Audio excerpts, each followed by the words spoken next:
किसके लिए जीना चाहिए, मतलब किसके लिए जीना चाहिए, मतलब वास्तव में कि परिवार के लिए या संसार के लिए या अपने लिए? इन तीनों बातों में एक को जोड़ लो, एक बात को जोड़ लो।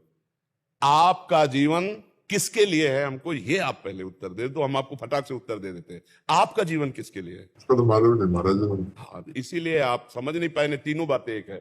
आप जी रहे हो सिर्फ भगवान के लिए, अनजाने में भी भगवान के लिए जी रहे हो। ये इंद्रियां, ये मन, ये शरीर, ये प्राण भगवान की रचना है। आप भगवान के अंश हो ना, भगवान के द्वारा ही नियत समय तक के लिए इस शरीर में हो। अनजाने में भी भगवान को सब प्यार करते हैं। कैसे?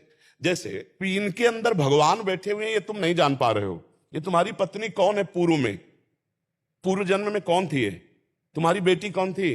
तुम्हारा बेटा कौन आया है? कुछ पता नहीं। ना आप अपने को जानते हो ना इनको जानते हो। जो आपको भी जानता है, इनको भी जानता है और आपको बहुत प्यार करता है, उसे कहते हैं भगवान। और उसी के लिए आप जीवन जी रहे हो, अनजाने में भी।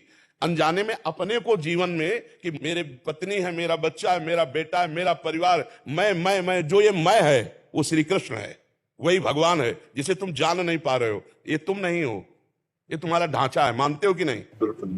खली जिसका नाम है, ये ढांचे का नाम है या तुम्हारा नाम है? ढांचे का नाम। ढांचे का नाम, इस शरीर का नाम है। इस शरीर का नाम खली है। ये जब मां के गर्भ में था तब खली नहीं था। जब ढांचा बाहर आया तब उसको नाम दिया गया, ढांचे को नाम दिया गया। और ढांचे से ही इसके अंदर जो संचलित होने वाली शक्ति है उसको पहचाना जा रहा है। लेकिन उस शक्ति को कोई नहीं नाम दे रहा।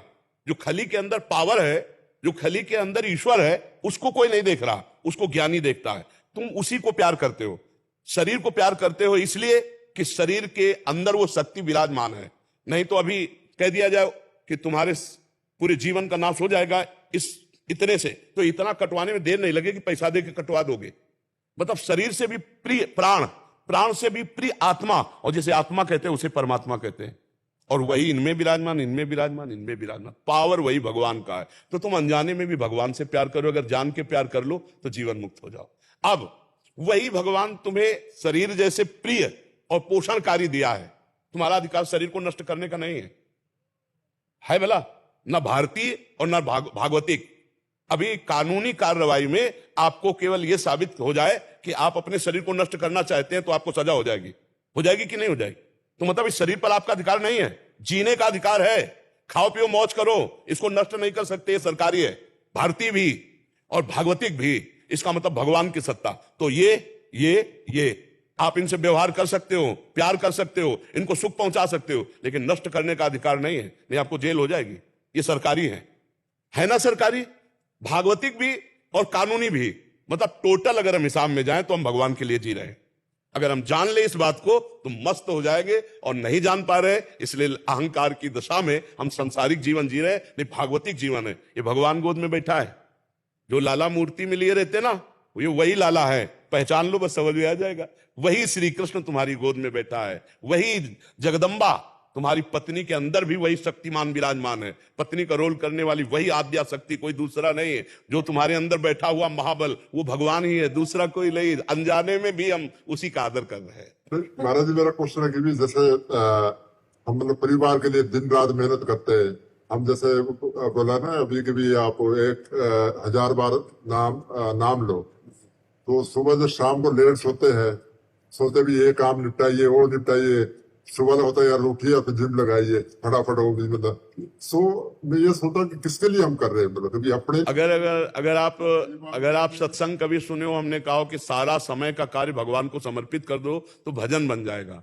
भगवान का भजन करने से ही पूर्णता ये बात समझ में आएगी। नहीं, आपको ये लग रहा है कि मैं अपने लिए जी रहा हूं, अपने परिवार के लिए जी रहा हूं, लेकिन ये जीवन कोई महत्व का जीवन नहीं।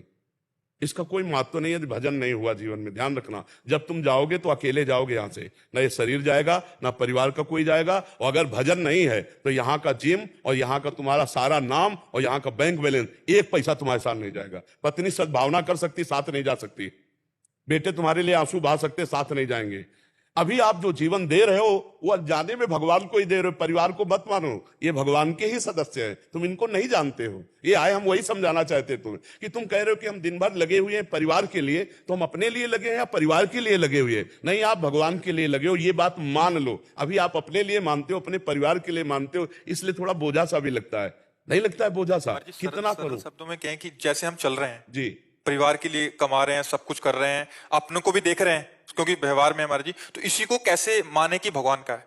क्योंकि वो है, मानने से ही तो है। हम पूरा समय भगवान को समर्पित, इसीलिए कह रहे कम से कम 1000 बार राधा नाम जप करना। उससे समझ आएगा। समझ आएगी, बौद्धिक शक्ति बनती चली जाएगी, बुद्धि समझ में आती चली जाएगी, और धीरे धीरे जब आपको लगे तो खान पान सुधार लो, ठीक है महाराज।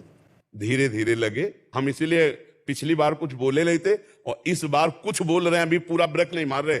धीरे धीरे आप, मैं पहले से काफी हाँ धीरे धीरे धीरे धीरे, पहले से मैं काफी सुधार कर हाँ, धीरे बहुत चेंज हो गया महाराज जी। घर पे जो हमारा है सब चेंज हो गया महाराज जी। बेटी का क्वेश्चन है, ये शुरू से जब से हुई है ना, ये श्री कृष्ण जी को बहुत मानती है। तो इसका जैसे हम घर पे जैसे और भी हमारे देवी देवता को मानते हैं, इसको ये कंफ्यूजन में है कि मानती भाई है कृष्ण जी को, और ये कंफ्यूजन में है कि मैं क्या करूं, इसको मार्गदर्शन कुछ दिखा दो ताकि ये भी समझ आए अभी इससे ना छोड़। हाँ, इसमें बात ये देखना है कि जैसे घर में भाई है तो भाई के अलावा माँ भी तो है ना, बहन भी तो है ना। तो जैसे हम दुर्गा देवी विराजमान है तो समझती है मेरी माँ है, और भी देवता हैं तो सब श्री कृष्ण के ही अंश से तो हैं। हम किसी का निरादर न करें, पर हमें प्यार श्री कृष्ण से है तो हम उनकी पूजा करें, और अन्य जितने भी भगवत स्वरूप हैं किसी का निरादर न करें, सब में प्रणाम करें, क्योंकि सब भगवान के स्वरूप। मान लो देवी जी हैं तो अम्बा है, जगत जननी है, भगवान शिव है तो जगत पिता है, जितने और देवता हैं तो सब भगवान के अंश से तो है। तो अपने श्री कृष्ण से प्यार करें और सब देवताओं को नमस्कार करें। इतना सुंदर तुम्हारा भाव है कि श्री कृष्ण की बात सुनकर तुम्हारे आंसू आ गए। तुम तो बहुत पूर्व की कोई भजन करने वाली सखी हो, ली तो ऐसा कैसे हो सकता है? तो यही समझाते हैं कि सब भगवान जी श्री कृष्ण जी सब है, हाँ, तो निरादर नहीं करते। ये बहुत ये पेंटिंग्स बनाती है जैसे राधा जी की। ये तो गजब की बात है भाई, आपके घर में इतनी भजनानंदी संत आ गई। ये पूर्व की कोई संत रही है? नहीं तो भगवान के लिए ऐसे आंसू आना बड़ा मुश्किल होता है। आप ही बताओ, भगवान के लिए रो सकते हो? भगवान के लिए बहुत सुंदर, बड़ी कृपा है आपकी कि जो ऐसी संतान है आपके पास। श्री कृष्ण प्रेमी पूर्व का कोई भजनानंदी महात्मा है जो अपना भजन पूर्ण करने के लिए तुम्हारे घर आया। बहुत सुंदर, भगवान की बहुत कृपा है आपकी। बोलती है पहले कृष्ण जी को राखी बांधती है, फिर बोलती है मेरा भाई है, फर्स्ट भाई मेरे कान्हा जी। हाँ बिल्कुल, बहुत सुंदर बात। हमें बहुत अच्छा लगा बच्चा आपसे मिलकर, बहुत अच्छा लगा। आप ऐसे नाम जप करना और श्री कृष्ण से प्यार करना, फिर देखना वो जीवन कैसा उन्नतिशील बनाते हैं श्री कृष्ण। ठीक है?